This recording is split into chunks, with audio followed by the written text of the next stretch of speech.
So, kind of pivoting over to our small businesses, a lot of them know that they need to have video for their business, on their socials, maybe a YouTube channel, that sort of thing, but they're afraid to be in front of the camera.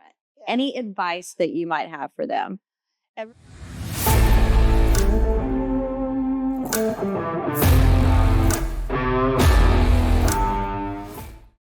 Welcome to Small Biz Connect, where we talk all things small biz. I'm Amy Reed, your host, director of the Galveston County Small Business Development Center. SBDCs are partially funded through the SBA and the state of Texas. So we're going to get right into it. Today, we are joined by Jessica Clements, and Jessica is going to tell us a little bit about her business. Thank you, Amy, for having me here. I'm Jess, and I own jcmm.social. We are a video marketing social media agency, which means that we pretty much only do video marketing, reels, ads, podcasts, website videos. But most of our clients are on social media. We consider ourselves expert in social media, and those are the clients we like to serve. So you kind of evolved into the video side, right? We did. So tell me about when you started to how you got to where you are now. Yeah, that was a crazy journey. So we started as a more traditional social media agency. So you'll do your cute pictures and some cute graphics and maybe a video on your phone here or there. And what I noticed after about, I'd say like 9 months into the business, I looked at the analytics across all of our clients, like regardless of industry, video was outperforming all of them. So I was like, well, we really want to do what works because our clients hold us accountable for results as they should. And so let's go full video. Let's not waste our time on pictures or graphics because, they can take hours to do to get very little traction. And it didn't seem like a really smart use of the team's time or the client's resources. So we went straight video. And then because of the need in the industry, we had to increase our quality. And just a lot more unfolded strategies, ideas, scripting, editing, buying more lighting, buying more cameras. And I love it though, because I feel like we're making miniature movies every time we film with clients. And your videos are really fun. I mean, I know you do some informational videos, but a lot of them are really catchy because sometimes they're crazy. Yeah. Sometimes they're fun. I had one of your clients on the show, Amanda with Jasmine Journey. And I said, and y'all just do anything she wants. She goes, no, we don't do just anything she wants. We do have our boundaries, Amy. So it's good to know that, you guys collab. So you don't just go in and tell your clients like, hey, this is what we're doing today. You actually like, does this work for you? And if they say no, you're like, okay, let's pivot and what comes next. Yeah. So marketing is such a huge umbrella, right? I mean, it truly is. There's so many sections of it you need to be great at. But when it comes to video and really content in general, you should always be telling a story. So before we even film anything, we always like to nail what our client's narrative is and then drip that narrative out in every single video. So it's very customized to every client we work with. We have, I think, 3 lawyers that we're working with right now. All of their content looks extremely different, not just because of the type of law that they practice, but the type of people they are. We have one particular lawyer who loves very high end, very educational, very like significant props, significant location sourcing. Or we have another lawyer that's like, I'm a easy breezy girl and I'm smart and I'm qualified, but I want to be very personable and I want to be very relatable. And so we like to meet the clients exactly where they're at. And Amanda is very fun. She takes 90% of our ideas, but sometimes we go a little too far. And she says, I'm not doing that. But you have to try. Right. So, like in your first meeting, then you sit down and you basically figure out who's their target market. You kind of go through that whole marketing strategy. Is that what that looks like? Or- Yes. So we do a pre-production call as soon as the client says, yep, I want to work with you guys. And that's usually an hour-long, hour-and-a-half call where we really go deep and we ask questions that we really will never even publish the answers to, but it helps us get to know them as people. One of my favorite questions is, tell me about 3 significant life events that you've had, and leaving it extremely open-ended because every single time they intertwine in a way where it really tells you about that person. Like they'll say 3 scenarios and you go, wow, So the theme of your life is you are a trailblazer. You don't wait for anyone. You make your own rules and you build your own section of the universe, right? Another one is like resilience. A lot of times I see a lot of business owners, very high resilience. And then you kind of look at what they've done before and you listen to who they are as people and you go, I don't see this reflected anywhere in your marketing. Let's bring it to the public's view. But we don't have to tell your nitty gritty stories. So one thing I've noticed lately too is you've been talking a little bit about yourself more on your reels lately. Yeah. Because you've not always been in marketing. You had a past before this. Do you want to touch on that just a little bit? Yeah. So this is a second career, and I was a nurse for 10 years. And I still keep my license active, but I don't use it, and I don't intend to use it. I, went through COVID as an RN on COVID units for 3 years straight, and really had just met my end with it. I loved nursing. I loved the patients. I loved learning. I loved all of that. It just got to a point where I couldn't carry the mental load of it anymore. And I knew it was time for a change. I had started to, drift towards IT because my big thing was like, well, it's nerdy and there's a lot to know. It will keep me mentally stimulated, but computers don't have feelings, right? And what I found as I went through that journey is I like feelings and I like emotions. I just don't necessarily want to carry the depth and trauma of it all every day anymore. And I really, as a nurse, hadn't had an opportunity to let creativity come out. And I've been a very creative person always. So I realized that what I'm learning in IT about networks and algorithms and computers very much tied into social media, very much complemented it. And I kind of knew the back end of how all of these platforms worked. But I also was like, but the front end, I get to now talk to the people. So it gets to bridge that nerdy back end side and then the people side. And I love it. I love that. And I love letting our listeners know that sometimes through your journey, there's a twist in that road and you go a different path and look at how happy you are. So I'm very happy. I think it's amazing. So kind of pivoting over to our small businesses, a lot of them know that they need to have video for their business, on their socials, maybe a YouTube channel, that sort of thing, but they're afraid to be in front of the camera. Yeah. Any advice that you might have for them? Everyone is afraid. And it's fair because I think especially, to be honest, I've noticed it very different generationally. So Xennial, Gen X, absolutely terrified, right? Because they grew up in a generation. Here's my opinion. Okay. They grew up in a generation where one, video wasn't like in your hand all of the time. And two, you were kind of told if you're in the public or go to a job interview, you have to be a very certain way. You have to be completely professional, completely a different version of yourself than your friends and family know. And then millennials, we got social media, I think probably when we were, I would say I think I was 18 when Facebook really came into my life. So there's part of our life where we were not around it at all. And then we've been around it since. Millennials will be like, okay, I'll get on camera, but it can be a little messy in the room in the background, but not totally messy, like 2 or 3 dishes. And then we've got Gen Alpha and Gen Z who are like sitting in a dirty pile of laundry, hair on top of the head, no makeup. You're going to take me as I am, totally right? Authentic. Completely authentic, right? So younger clients, they don't tend to be afraid to get on video.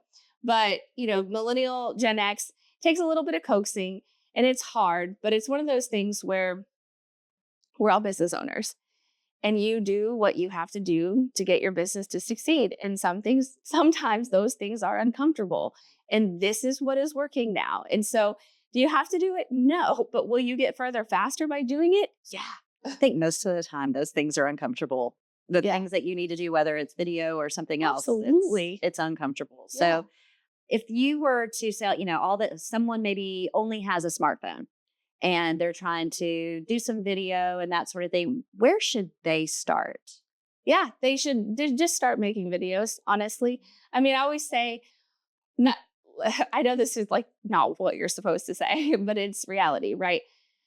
not everyone needs us, right? I mean, I think you start at like wherever you are, start at the next step above that. You don't need to go from nothing to be like, hey, I'm going to have a full blown production team in my office every month. Now, some businesses are ready in needing that, but some aren't. And so just if you're not making any video, just start experimenting with video. I'd say do one a week, like you have to get your reps in. It may suck at first, and that's okay. It always does. But as long as you commit yourself to getting better and better every time, you will get better. The best way to see if you are getting better from a social media or audience point of view is when you hit something people like, you will see it in the engagement and in the views. And then now, oh, I have a little clue. Let me do more of that. And then just keep building. Yeah. That's awesome. So when we're talking about going viral, because that's what everybody wants, right? Yeah. Is there maybe one or two things that people should focus on? Because going viral doesn't happen easily. I mean, it's usually a fluke. Yeah. Yeah. But maybe a couple things that people could maybe keep in the back of their mind when they're creating these videos. Yeah. It's a tall order for sure.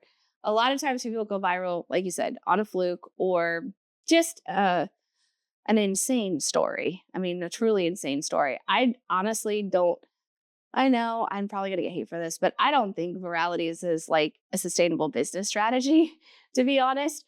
I think it's great you said that. Yeah. I mean, I just don't think it is. I mean, I think that because yes, you want people to see your content, but it has to meet the needs of your business. Audiences change so frequently that if you're just chasing what they're looking at right now, that has nothing to do with your business, you're not going to get business. You'll get views. Like, you can be an influencer at that point, I guess. But you always want to hook for sure. And we found, there's so many creators out there that say, download this guide of 100 hooks. That's a great resource. It's not the only resource you need, though, because you also need a visual hook. I mean, you're on video now, which is a visual medium. So you don't just need a verbal, 3 things I learned when, whatever. You also need something that visually makes someone stop scrolling, which is why if you look on TikTok or the Facebook Reels, that they've gotten a lot better at their Reels, you're always going to see something confusing on screen or a unique point of view. You've never seen something that way before. And then you're going to want something a little bit loud at the top too. So we like to do triple layered hooks. And that's what we always think about when we like craft videos. A lot of times I would say that our planning goes more into hooks than the rest of the video. The rest of the video is fairly straightforward after that point. I've got your attention. I have to layer in some additional hooks to keep your attention. But if I can't ever get it to begin with, it doesn't matter what else is said. I love that. Yeah. Is there a best practice for how long videos should be? Yeah. Maybe depending on platform too. Yeah. So again, whenever these platforms decide that they want to push something more out, then they're always going to favor that, right? So if you see news, for example, Instagram, again, within the last couple months said, oh, you know what? Your Reels can be 3 minutes now. They don't have to be 90 seconds. TikTok did that last year where they were specifically incentivizing creators to make a longer than 1 minute video. And they were increasing the rate they paid on views if your video was 1 minute, 1 second long. Because I think they're obviously trying to get some YouTube traffic, right? They're trying to compete with them. Is it working? Sometimes, again, to keep someone's attention for 1 minute, that you have got to have a great story and it's got to probably be full of some tea and drama. I think a business would have a very difficult time keeping someone's attention that long. There are unique, specific circumstances where we see people do, but not often. So I would say if it's educational, 45 seconds or less, really 20 seconds if you can, but that's really hard. What we've found is less is absolutely more, and social media is a drip, not a drop. So you can instead of 3 things I need to know, 1 thing I need to know, make it a series. I'm going to use that. I'm going to steal that from you. Social media is a drip, not a drop. Yeah. I like that. Yeah. Okay. So one of the $1 million questions I think is about AI, right? Mm-hmm. So everybody's using some platform of AI now and people are starting to use it in their marketing campaigns. Yeah. What do you think about using AI for content creation? I love AI, and we're always playing with the new tools 100%.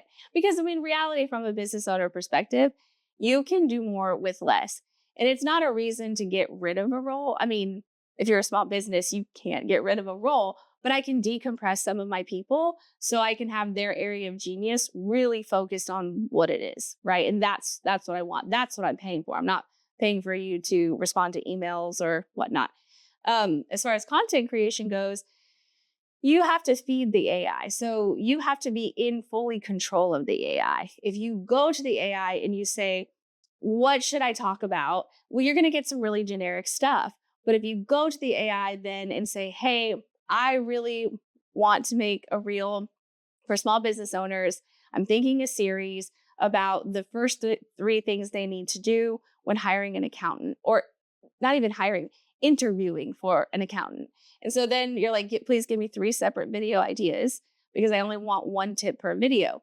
That's a much more specific prompt, and it can then give you an outline, but you don't want to say it word for word. I see people print off AI scripts and try and memorize them and say them word for word, and it just doesn't come across as natural.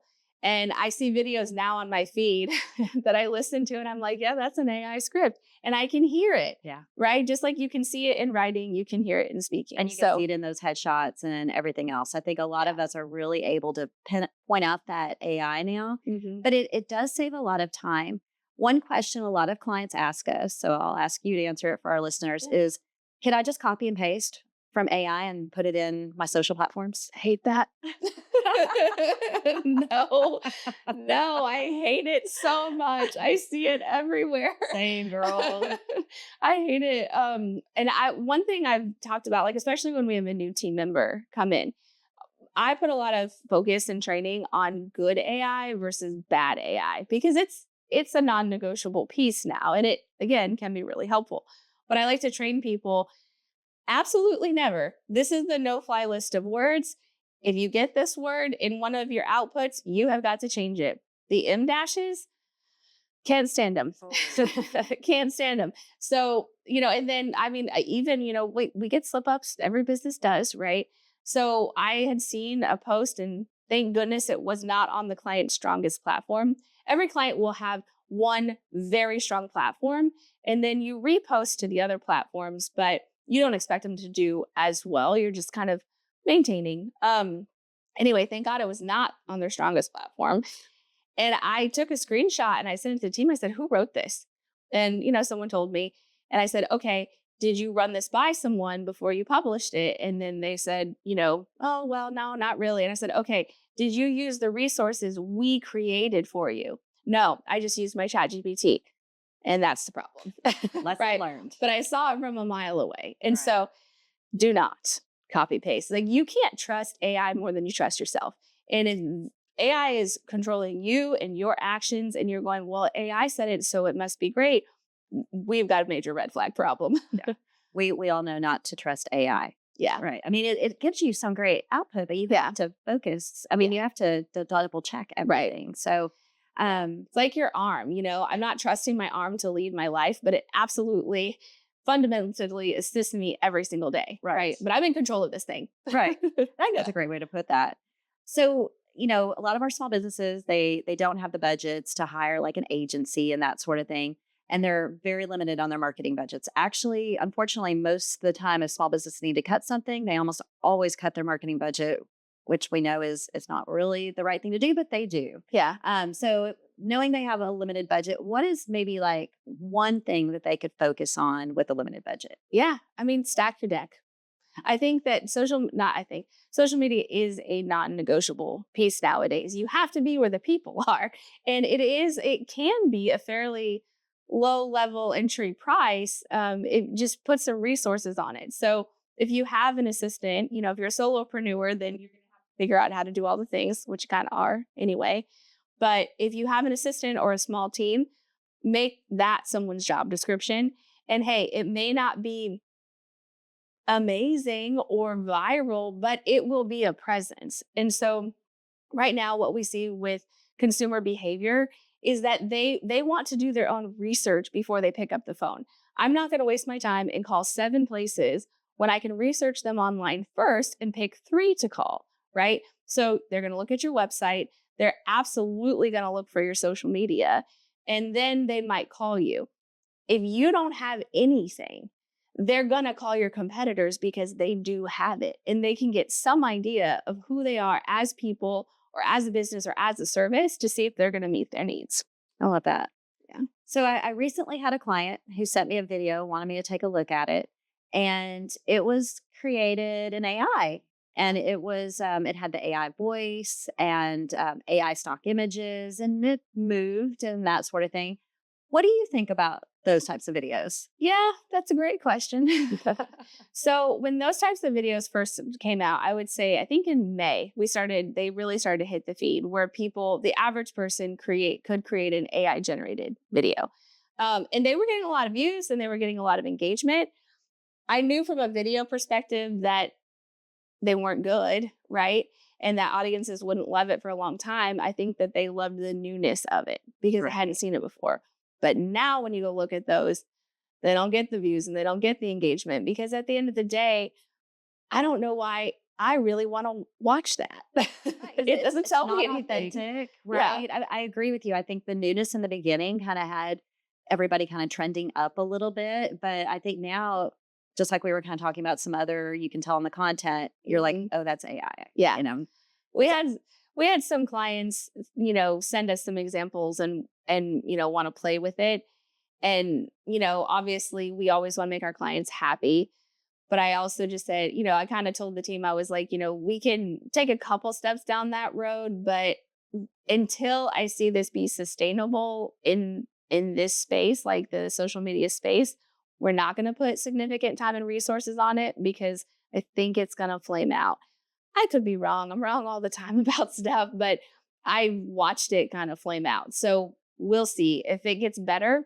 If AI gets better, which it will, AI always gets better. Maybe there'll be an option that feels a little bit more authentic, but for now it's not working. We're going to see all kinds of changes coming as things happen. So I know we're all just trying to kind of keep up with it, but from an algorithm standpoint, it doesn't sound like the platforms are loving all the AI too. If you put that in, it kind of hurts your algorithm. So kind of talking about some things maybe not to do, what are some mistakes that you have seen people make either with social media or with their videos that maybe we could let our listeners know about? Yeah. Not doing it is the biggest mistake, to be honest.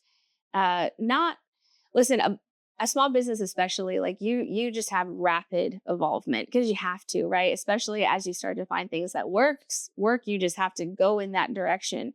I would say being too fixed in what you think something should be that's not working and not being open to adaptation. That's a big thing. If you just are trying to make the world change around you in this space, it's probably not gonna happen.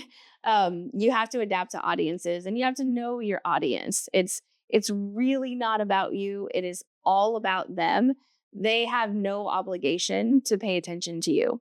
And so you really want to be in tune with what does your customer care about? And let me talk about that. They don't really care about your business. They care about what you can do for them. So you want to highlight that all the time. I love that. I would always tell people it's about how you make them feel and that sort of thing. So when they're going into their social medias and that sort of thing, whether platform, whether it's Meta or TikTok, whatever they're on, should they put themselves in the videos or should it always be about the customers? Do you think it's important that they connect personally with that business owner? Yeah, they should put themselves. And if you have a team, highlight your team. I think most business owners with a team, their biggest thing is like, I need to get them busy. I can't be busy all of the time. And so I'm like, well, we need to put them on camera because the audience has to get used to them. They have to develop a taste for them and be really excited about them. If they don't see them, they can't do that. And then the business owner, yeah, absolutely get on camera and talk about how you solve your clients' problems or your customers' problems.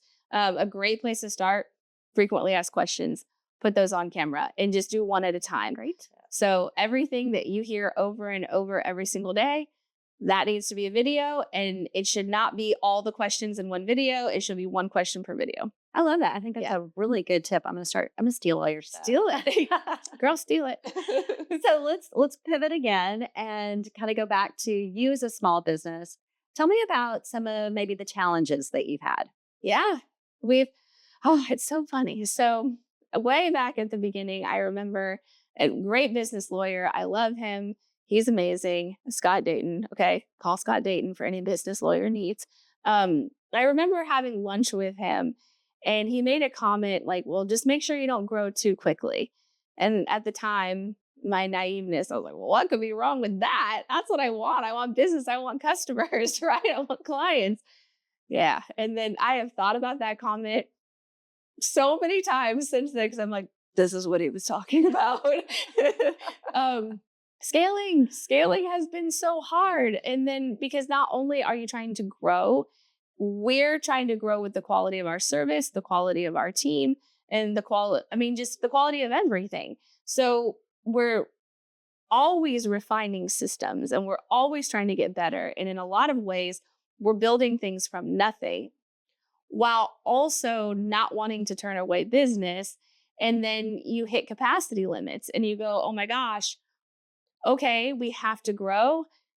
There are so many ways to grow. Which way do we grow first? And then time constraints, because I can hire 2 or 3 new team members. All of them need to be trained.